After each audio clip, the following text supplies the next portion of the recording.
In this vast stadium, 60,000 brothers gathered together here in Sydney for the Give God Glory International Convention. 55,000 came from all over Australia. 5,000 were international visitors from Japan, the Philippines, the United States, Hawaii, islands of the Pacific, giving God glory by their presence, and how happy they were to be here together as brothers of a new world society. We truly are a brotherhood, an international family that has no national borders, here to express their faith and their confidence in Jehovah's promises, dedicated to doing God's will.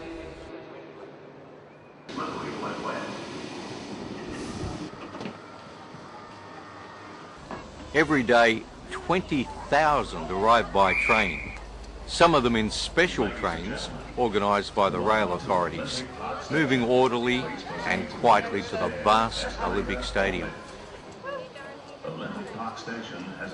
During this 4-day convention, part of 30 throughout the world, the brothers will be taught why and how glorifying Jehovah should be a major force in their lives, and how it can enrich their life and of their families, and greatly contribute to their local communities.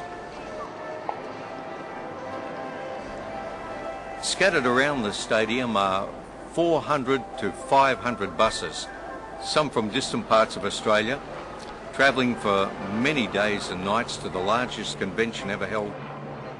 An angel should tell us something contrary to the pattern of helpful words. The Give God Glory convention was the result of 100 years of preaching the good news, started with just a mere handful at the turn of the century, and today over 60,000. Jehovah's blessing is on these good-hearted people. In the early years of the last century, the brothers were strong and courageous, preaching the good news in very trying and difficult circumstances.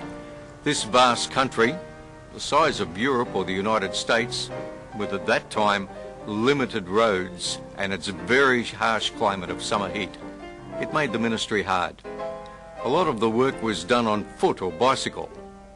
Perhaps a group might share an old car with a tent. And then along came the Depression. Very little money for food or clothes. In rural areas, they would sometimes exchange literature for vegetables. But the ministry continued. At the beginning of the Depression, the late 1920s, there were a meagre 450 brothers in the whole country.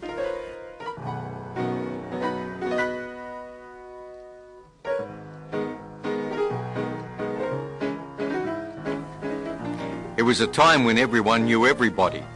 Torrington, Kelty, Bell, Bricknell, the Pusey sisters, Baxter, Tishon, Reeses, McGilvrays, Bradburn, Snyders, just to name a few of them. By 1938, the church's opposition to the preaching work was growing. There were instances of mob violence. Attempts to break up the meetings, like in other countries, was regularly occurring. Preaching work included stinging attacks on the clergy and their political friends. A brother who lived next door to a church erected a sign. The message was that religion is a snare and a racket. Exposure of the Catholic Church and its relations with Nazi Germany was not what they wanted to hear. An exciting event for the brothers was a visit by Brother Rutherford in 1938.